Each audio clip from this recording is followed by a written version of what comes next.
Continuando entonces con las generalidades de la anatomía y ahora nos toca ver lo que es la miología, o sea, el estudio de los músculos. Aquí podemos ver una gimnasta, obviamente, a través de una disección, a través de la plastinación típica de von Hagen.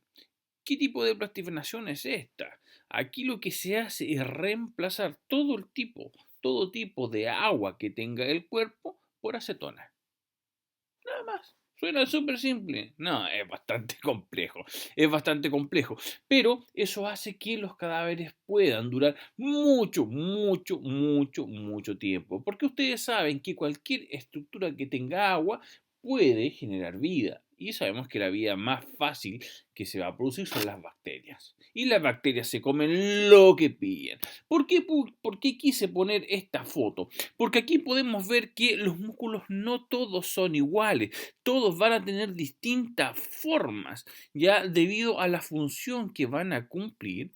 Entonces nosotros los vamos a ir dividiendo a través de la clase en diferentes partes. Y además vamos a aprender los nombres.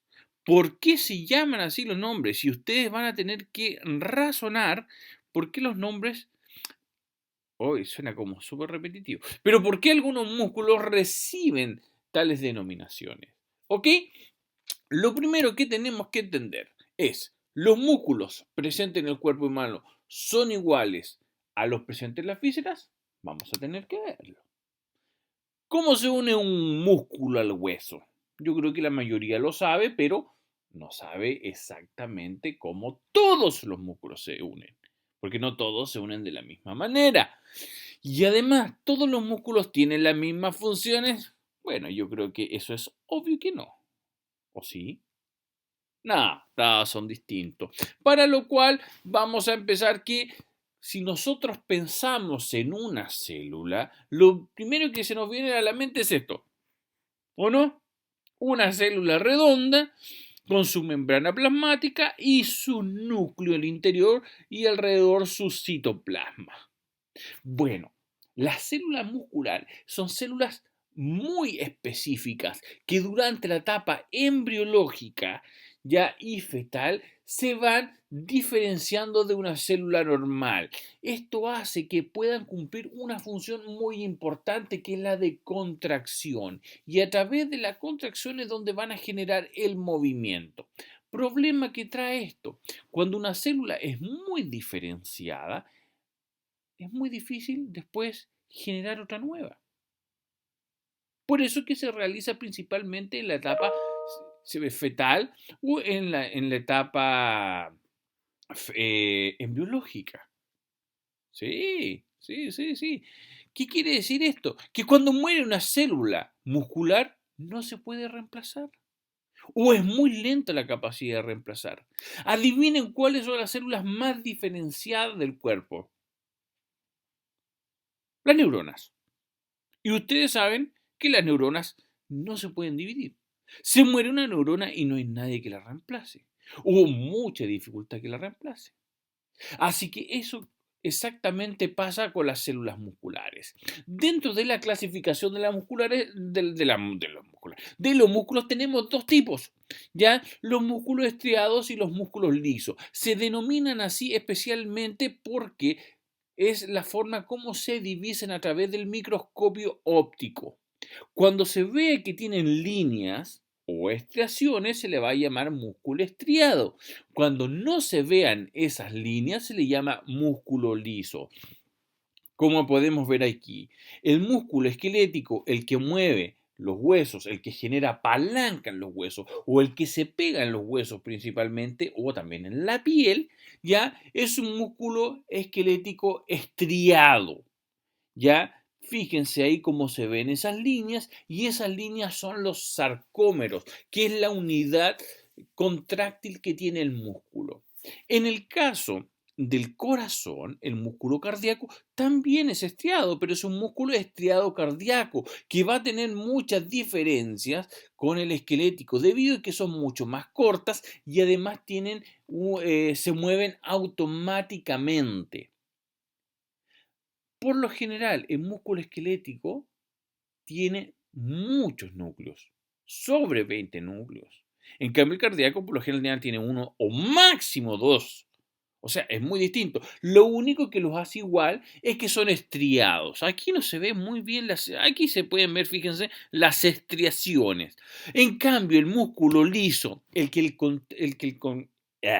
encontramos dentro de las vísceras, ese no va a tener estas estaciones. ¿Por qué? Porque los sarcómeros se encuentran en una forma desordenada. Por lo tanto, al microscopio óptico, si ustedes se pueden fijar, no se ven esas líneas. Vamos a ir viendo uno por uno. Veamos el músculo liso. Como dice arriba, no posee una estructura estriada al microscopio, tiene una forma filiforme y por lo general son mononucleadas. Al tiro preguntan, filiforme, ¿qué es eso? Bueno, filiforme significa que una célula es gorda en el centro, porque está el núcleo, y en la periferia se va adelgazando. Eso es filiforme. Yo conozco varias personas filiformes, entre ellas creo que yo estoy por ahí. Por lo general se ubican en las paredes de los órganos huecos. ¿Cómo qué? Como el tubo digestivo. Como podemos ver aquí, este es un tubo digestivo y fíjense cómo el músculo liso está por dentro. También lo podemos encontrar dentro de los vasos sanguíneos. ¿Ya? Son de contracción muy lenta, pero es involuntaria. O sea, ustedes no pueden controlar los músculos lisos. Por eso es que cuando nosotros de repente tenemos movimientos peristálticos, que son los movimientos que se encuentran dentro del estómago, nosotros no lo podemos controlar, especialmente cuando tenemos hambre y nos sale como un alien de adentro y suena todo lo que son nuestras vísceras, nuestro tubo digestivo, es porque nuestros músculos se están moviendo pero sin tener nada en el interior. ¿Ya? Y también pueden estar contraídos largo tiempo y con escaso consumo de energía. Es por eso que cuando nosotros tenemos cólicos o cuando se nos aprieta el estómago y nos empieza a doler, nuestro dolor dura harto rato. No es una contracción inmediata, sino que es una contracción lenta y que se mantiene ahí, ya generando ese dolor. Por lo tanto, los movimientos peristálticos son bastante lentos si ustedes lo comparan con el movimiento, por ejemplo, de los ojos o el movimiento de los miembros superiores o los de los miembros inferiores. Hay harta diferencia. Miren aquí, esto es muy importante como las arterias tienen gran cantidad de músculo liso. ¿Por qué? Porque esto le hace aguantar o soportar la presión que genera el corazón sobre los vasos sanguíneos y además redistribuir la sangre a los lugares que se necesitan. Ejemplo, si ustedes están almorzando, ¿dónde necesitan que se vaya la sangre? Al tubo digestivo. Por lo tanto, las arterias que van hacia los músculos se contraen para que la sangre se distribuya hacia los músculos que están haciendo la digestión. Al contrario, si ustedes están haciendo ejercicio, la sangre que va hacia el músculo del tubo digestivo se contrae para que la sangre se vaya hacia los músculos. Es por eso que se dice que no hay que comer antes de nadar. Simple, ¿o no? Porque la sangre se va a ir al tubo digestivo y no se va a ir hacia los músculos. Y si no se va hacia los músculos, nosotros nos vamos a contracturar fácilmente si estamos nadando y si nos contracturamos no podemos movilizar nuestros miembros y nos vamos a ahogar. Es por eso la explicación simple de por qué no deben comer antes de salir a nadar o hacer alguna otra actividad física. Hay que esperar más o menos unas 3 horas porque la digestión es bastante lenta. Después tenemos el músculo estriado cardíaco que se va a ubicar solamente en el corazón o en las paredes de las venas cardíacas o del tronco, mejor del tronco pulmonar. Ya, y se va a caracterizar porque son músculos bastante cortos y que tienen uniones entre ellas. Estas uniones son muy importantes porque generan una contracción rítmica. ¿Qué significa eso? Que se contrae esa, después se contrae esa y después se contrae esa y después así se van contrayendo. Eso hace que el corazón se vaya contrayendo desde una parte o de la parte superior hacia la parte inferior. Así se contrae la parte superior para enviar la sangre desde el atrio al ventrículo y después se contrae la parte inferior para que se contraiga el ventrículo y la sangre salga a través de los vasos sanguíneos. Se diferencia por su largo tiempo refractario. ¿Qué significa esto? Que una vez contraído el músculo, tiene que necesitar cierto descanso. ¿Por qué? Porque necesita que se relaje para que vuelva a ingresar sangre y se vuelva a contraer.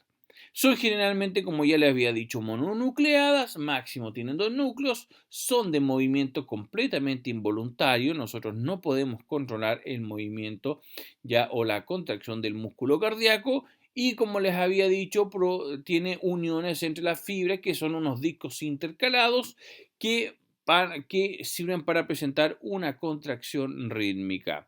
Cuando no pasa o cuando no hay esa contracción rítmica, se habla de que hay una fibrilación. Ya puede ser auricular o ventricular, pero no vamos a entrar en eso. Lo que sí quiero que entienda es que el corazón se contrae desde el atrio derecho hacia todas las partes del corazón, porque ahí vamos a encontrar el nodo sinusal. El nodo sinusal es como una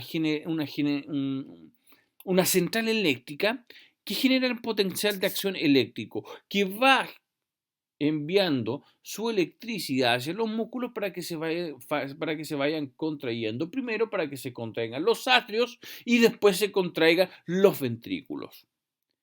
Si eso no ocurre de esa manera, de esa forma rítmica, se puede producir lo que denominamos como fibrilaciones. Y después tenemos finalmente los músculos que vamos a estudiar más hoy día. Vamos a estudiar entonces los músculos que más nos interesan ahora, que son los músculos esqueléticos estriados.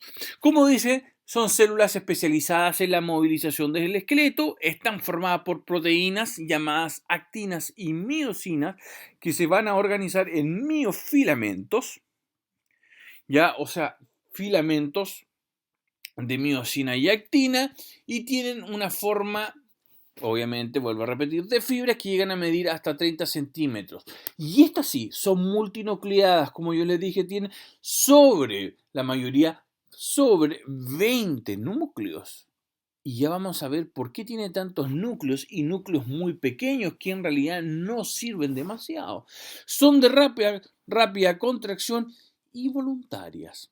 Y todos los músculos van a estar cubiertos por una fascia, que es un tejido conectivo elástico que va a ayudar a separar distintos músculos y a mantenerlos unidos.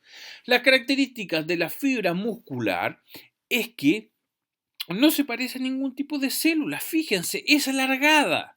Tiene muchos núcleos que están hacia la periferia, o sea, se encuentran hacia afuera, casi sacándolos porque no tienen espacio.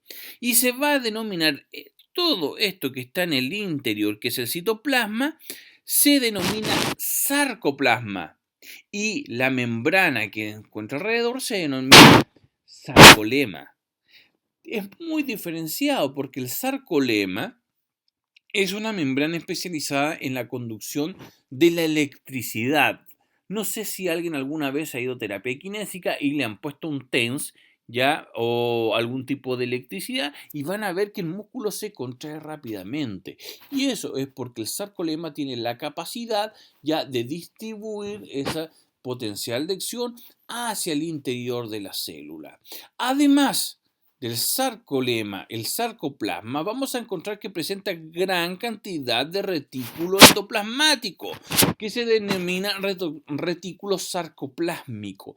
¿Por qué? Porque es una variación del retículo endoplasmático. Es un retículo que tiene mucho calcio. Recuerden cuando habíamos hablado del calcio en los huesos, porque el calcio permite la contracción muscular y además una gran cantidad de mitocondrias que se denominan sarcosomas.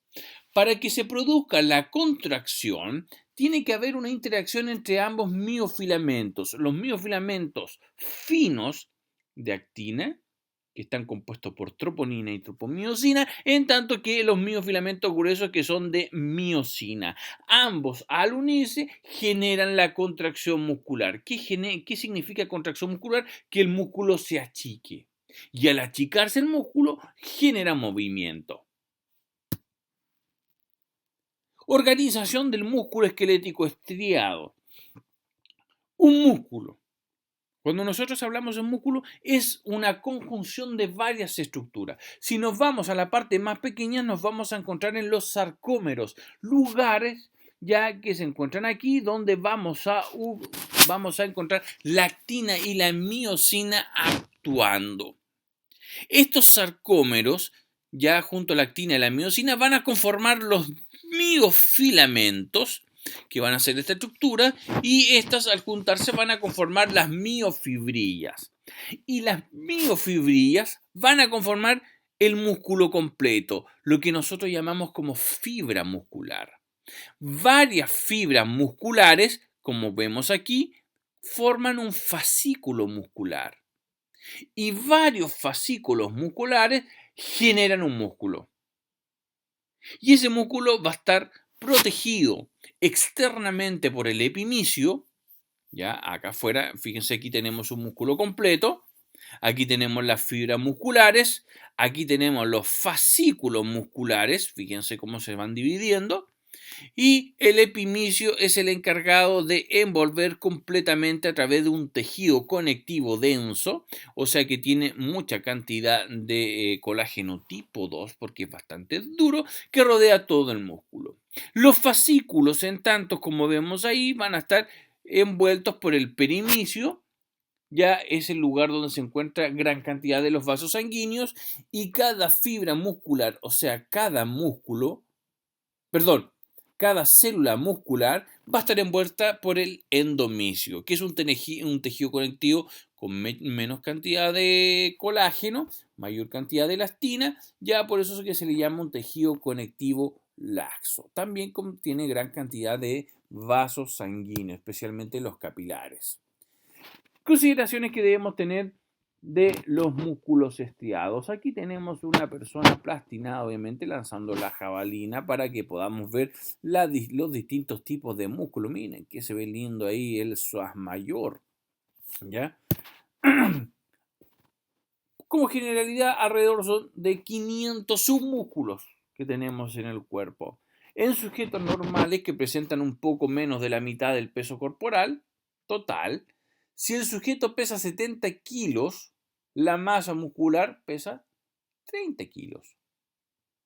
O sea, casi cerca del 50% de nuestro peso corporal son solamente músculos. En una persona normopeso, o sea, que no tenga obesidad o que no tenga alguna otra patología. Los miembros superiores, si esta persona pesa 70 kilos, pesarían el 10%. 7 kilos. En tanto, los miembros inferiores casi pesarían el 20%, unos 13 kilos aproximadamente. Vamos a encontrarnos con diferentes tipos de músculos. Los músculos superficiales, especialmente los que encontramos en la cara, que no solamente van a tener una unión con el hueso, sino que también con la piel, y eso nos va a permitir a nosotros hacer nuestras morisquetas, o nuestra mímica facial, ya que somos los únicos animales que podemos comunicarnos a través de los movimientos faciales, ¿ya? O también vamos a encontrarnos con músculos profundos que se van a encontrar muy por debajo de la piel. Ya generalmente tenemos que sacar una capa muscular para poder llegar a los músculos profundos. Anexos musculares que vamos a encontrar. Para poder entender un músculo, nosotros tenemos que ver que en su zona central es donde mayormente va a tener un grosor mayor.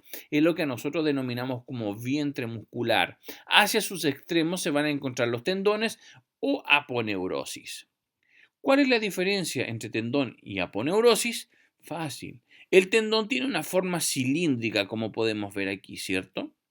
En cambio, la aponeurosis es cuando un músculo termina en una estructura aplanada, como en este caso que vemos aquí el latísimo del dorso y el trapecio, que no terminan en un tendón de por sí, sino que terminan en una estructura aplanada. Muchos dicen, bueno, es un tendón aplanado. Ya, sí, si a ustedes les queda claro, bueno, también se puede denominar así.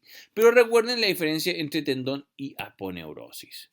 Además, nos encontramos con algunos anexos musculares que van a estar pegados hacia los tendones o a los músculos. Las bolsas sinoviales, como ya habíamos visto, que se encuentran en lugares ya donde hay mayor fricción.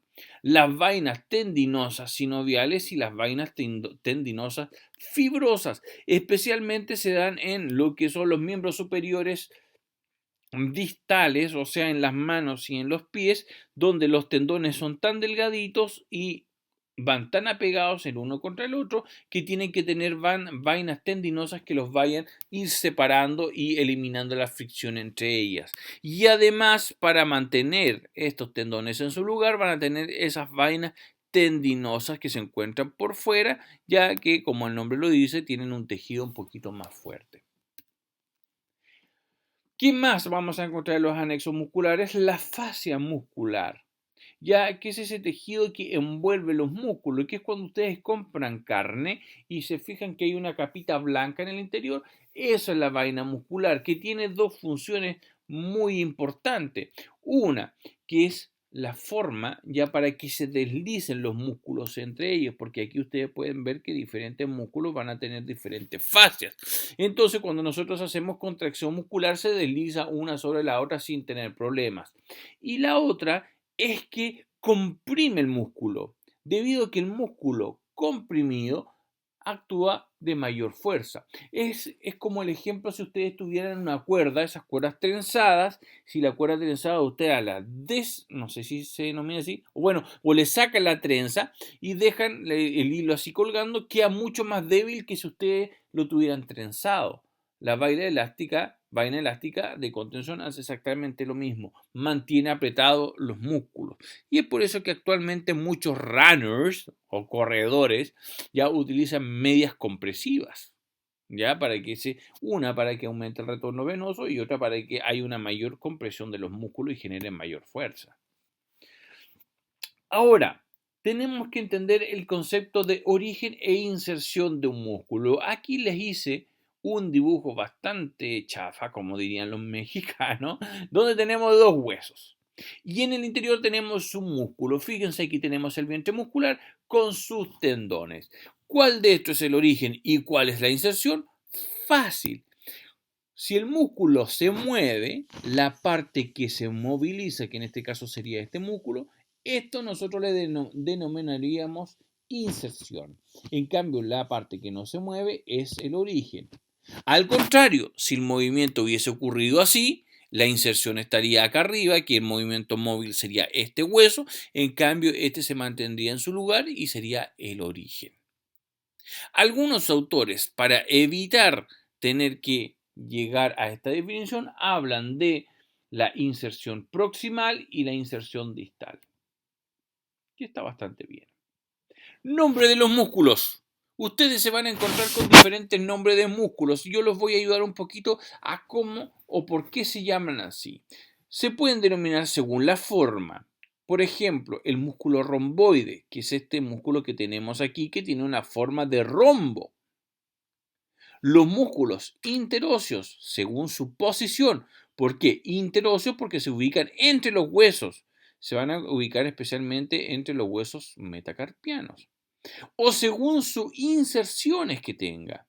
Como el músculo más largo, y que ustedes se van a entretener aprendiéndolo, que es el esternocleidomastoideo. ¿Por qué? Porque se origina en el esternón, en la clavícula, que es la porción cleido, y se va a dirigir al proceso mastoide. Por eso que se llama esternocleidomastoideo.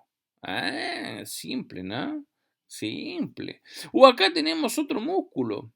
Miren este músculo, ya que va a ir a todos los dedos y produce extensión. Por lo tanto, se llama extensor de los dedos. ¡Ay, qué simple!, ¿no? Este de acá también es extensor. ¿Cómo sé que es extensor? Porque se encuentra en el compartimiento posterior del antebrazo, que ya van a aprender. Y se va hacia el hueso ulnar. Por lo tanto, y va a llegar al carpo. Por tanto, se va a denominar músculo extensor ulnar del carpo. ¡Ay, qué linda es la anatomía! Este que está acá, miren, también se encuentra en este es el compartimiento lateral, pero el compartimiento lateral también son extensores. Y se va a insertar también en el carpo. Pero tiene dos, este y ese, que se van por el hueso radial. Por lo tanto, este va a ser el músculo extensor radial corto del carpo porque se inicia más abajo. En cambio, este va a ser el extensor radial largo del carpo. ¡Ah, qué lindo! Y este que viene desde el brazo y se va a ir a insertar en el radio se va a llamar braquio radial. Brazo radial. Simple, simple, vayan razonando. Aquí tenemos otro que tiene por su forma, fíjense, tiene una forma de trapecio, por lo tanto el músculo se llama trapecio. Este que está acá tiene forma de dientes, miren. Por lo tanto le denominan serrato. ¿Ya? Como los dientes de un serrucho. O acá, bueno, esta es una foto que me tomé en la mañana, estaba haciendo un poquito de ejercicio, así que le quise ayudar y mostrarlo. Este músculo que está acá, que tiene forma de ala delta o de delta griega, por lo tanto se va a llamar músculo deltoides. O acá tenemos la escápula, que tenemos aquí la espina de la escápula que nos va a dar la fosa supraescapular y la fosa infraescapular. Por lo tanto, este músculo se va... Perdón. Sobre la espina va a estar la fosa supraespinosa y por debajo la fosa infraespinosa. Por lo tanto, este músculo se va a llamar músculo supraespinoso porque se encuentra arriba de la espina de la escápula. En cambio, que se encuentra por debajo se va a llamar infraespinoso. Lindo, ¿no? Este músculo es totalmente recto, por lo tanto se llama músculo recto. Pero tenemos que definir de qué zona, porque este músculo que está aquí también es bastante recto. Por lo tanto, este va a ser el recto abdominal y este va a ser el recto femoral, porque se encuentra en la zona del fémur. Lindo. Este músculo, miren que está acá, que tiene unas fibras transversas, se va a llamar músculo transverso. ¡Wow! Aquí tenemos de nuevo el serrato. Lindo, lindo, lindo, lindo. Ya. Otra cosa que tenemos que ver es la clasificación de los músculos según la disposición de las fibras o según la disposición de las células. Vamos a tener que hay músculos que tienen disposición de fibras paralelas y hay algunos que tienen disposición de fibras oblicuas. Los de fibras paralelas los vamos a dividir en varias partes. En los músculos largos, músculos anchos, perdón, me adelanté. Ahora sí, no, todavía no. Ahora sí, ahora no, ya. En los músculos largos, ya debido a que van a tener una mayor longitud que grosor, los músculos anchos, ya que como el caso del glúteo, que son, como el nombre lo dice, son músculos muy anchos, músculos fusiformes, como ya habíamos visto, que son gruesos en la parte central y delgaditos en la parte ya más periférica, los músculos en forma de abanico, como el caso del temporal, que es muy grande, pero va a terminar en un tendón bastante pequeño, y los músculos anulares, que principalmente conforman esfínteres u orbiculares, que se encuentran alrededor de algún orificio, el cual circunscriben y aseguran el cierre. Se los denomina, como les dije, orbiculares o esfínteres. Podemos tener el orbicular oral, que nos permite cerrar los labios, o el orbicular de los ojos, que nos permite cerrar los ojos, o también en los esfínteres. Y después tenemos los músculos que se encuentran en disposición oblicua, que tienen una forma de pluma, donde el tendón se encuentra en el centro y desde el tendón van saliendo las fibras oblicuas, las cuales se denominan peniformes. Que peni, o pena en realidad, viene de la palabra pluma en latín.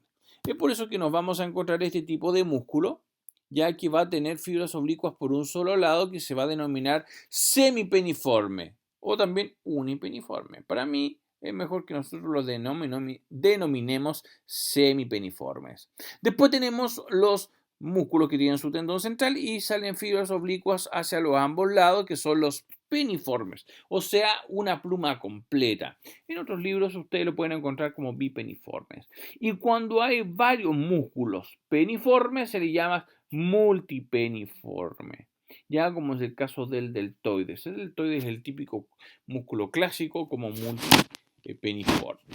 Otra clasificación que le podemos dar a los músculos es según su cantidad de orígenes, ¿ya? O cuántos orígenes, bueno, repito, ¿cuántos orígenes van a dar? Para eso vamos a tener cuando tiene dos orígenes que se llaman bíceps, que significa que tiene dos cabezas. Después tenemos que tiene tres, son los tríceps. Y cuando tiene cuatro, cuádriceps. Y cuando tiene cinco, no existe lo que tienen cinco. Nos quedamos con los cuádriceps. Y ahora hay una diferencia, porque según la denominación de su inserción, anterior vimos de su origen, según el número de su inserción tenemos los bicaudados y los policaudados. Los bicaudados son un músculo que van a terminar en dos tendones, o se van a insertar con dos tendones. Y en este caso, como podemos ver aquí, tenemos un policaudado porque va a presentar tres inserciones a través de tres tendones. ¿Ok? Entonces tenemos los bicaudados y los policaudados. Otra clasificación que podemos encontrar es según la cantidad de vientres que tenga el músculo. Como en este caso, que es el digástrico. Fíjense, tiene dos vientres y un tendón central. Por eso que se llama digástrico, o sea que tiene dos vientres. En cambio, como el recto abdominal, tenemos el poligástrico, que tiene varios, ya pueden ser 3, 4 o 5 tendones centrales que va dividiendo ya el vientre muscular. Por otro lado, tenemos una clasificación según su acción. Tenemos los músculos que realizan flexión, o sea que disminuyen el ángulo ya de una articulación. Los extensores, que son antagonistas, o sea, aumentan el ángulo ya de la articulación. Los aductores, que son músculos que acercan los miembros hacia el cuerpo, o los abductores, que hacen el movimiento contrario y que alejan los miembros del cuerpo. Y finalmente tenemos los músculos rotadores que generan rotación. Por eso que vamos a ver según su acción. Ahora, también lo podemos clasificar según su acción conjunta. Los músculos agonistas son los músculos que ayudan a otro a generar un movimiento. Por ejemplo, si yo estoy generando una flexión de codo, el bíceps es el que trabaja en conjunto con el músculo braquial. Por lo tanto, el braquial sería agonista, o sea, el bíceps braquial sería agonista del braquial. ¿Ya? O sea, son músculos que se ayudan a hacer algún movimiento. Antagonista, por el contrario, generan movimientos totalmente distintos, como el caso de el bíceps que genera flexión y el tríceps que genera extensión de codo. Por lo tanto, serían movimientos antagonistas. Y movimientos sinergistas o músculos sinergistas son músculos que permiten el movimiento. Como por ejemplo, si yo estoy haciendo una flexión de codo, necesito que mi hombro esté estable. Pero ese hombro no está generando flexión de codo, sino lo que está haciendo es permitir que se genere la flexión de codo. ¿Ok? Y con eso terminamos con las generalidades de la miología. Espero que les haya quedado claro. Y ya saben, si tienen alguna duda, mandármelo a mi mail y dirigirse a la página anatomiahumana3d.com, que van a encontrar una cantidad de información que estamos subiendo a cada rato y que les va a servir de gran ayuda. Ok, muchachos, terminamos entonces con las generalidades. Cualquier duda la hacen llegar y nos estamos viendo en la próxima. Hasta luego.